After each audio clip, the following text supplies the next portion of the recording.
لأنه الجيش العربي السوري ولأن منتسبيه هم حماة الديار، كان لابد من وقفة شكر لهم ووردة، حيث قدمت مجموعة من الشباب والشابات والأطفال اليوم باقات من الزهور والهدايا لعدد من عناصر الجيش العربي السوري، عرفانا وتقديرا بتضحيات ضباطه وأفراده في مواجهة المجموعات الإرهابية المسلحة المتطرفة التخريبية.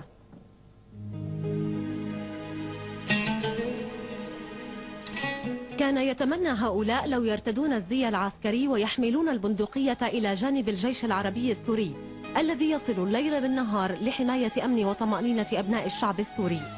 نحن جينا اليوم مشان نعبر عن رأي الشعب السوري. رأي الشعب السوري هو أنه بحس بالولاء أكيد أولا للسيد الرئيس بشار الأسد، وثانيا للجيش اللي فدانا وفدى البلد بأرواحه، وبنتشكر كل عائلات الشهداء وبنبعث لهم أكيد أكبر تحيات وأكبر إجلال، وإن شاء الله يا رب نقدر بنقوم بواجبهم كمان هن كمان، لأنه الواحد شو ما عمل بيكون قليل على الشيء اللي هن قدموه، لأنه ما في أغلى من الروح.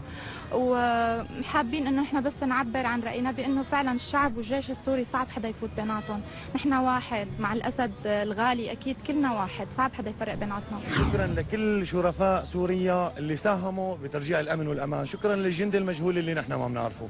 الشباب والصبايا اتفقوا عبر الفيسبوك لتقديم ابسط ما يمكن ان يقدمه ابن البلد لحماة الديار، ورود فيها من الامتنان والشكر لدور الجيش العربي السوري ما تعجز عنه الكلمات، وفيها رسالة لمن راودته نفسه أن يحاول مجرد محاولة الإيقاع بين الشعب والجيش.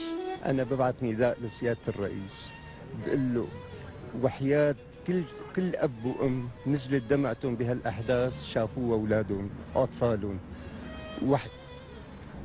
وحياة كل شهيد انغمس دمه مع تراب بأرض هالوطن، وحياة الجرحى لا تصالح، ربي اجعلني بضيق لأعرف عدوي من الصديق.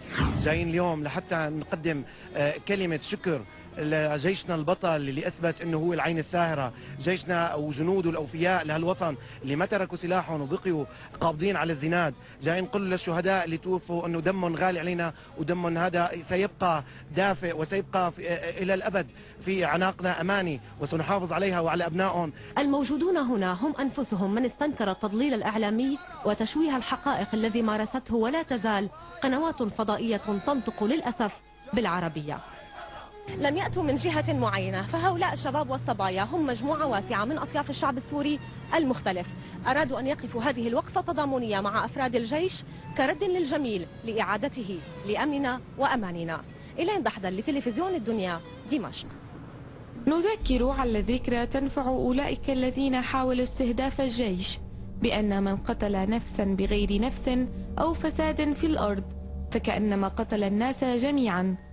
جميع الأديان السماوية حرمت قتل النفس، فمن يحلل قتل النفس لا يمكن أن ينتمي لدين أو لوطن. شفناهم انه هدول جماعه ما بعرف، يعني ما بنقدر نقول عنهم سوريين، هدول عالم يعني وحوش، يعني اكثر اقل كلمه قال عنه انه هذا وحش عم يشتغل بالعالم هيك. يرجع لعقله، يرجع لضميره، ممكن يكون ابنه بالطريق ما يعرف انه هذا ابنه يكون عم يقتلوا له اياه. بعتقد انهم جماعات مدسوسين يعني 100%، يعني ما عندنا اي ادنى شك انهم هالجماعات مدعومين من برا. السوريون نددوا بشدة بكل من تسول له نفسه قتل نفس بريئة سخرت لحماية هذا البلد. هدول عبارة عن مجرمين، يعني ما عندهم ذرة إنسانية ولا ذرة وطنية ولا يعني ما نعرف لأي شيء بينتموا هن، لأي وطن لأي شيء ما بعرف.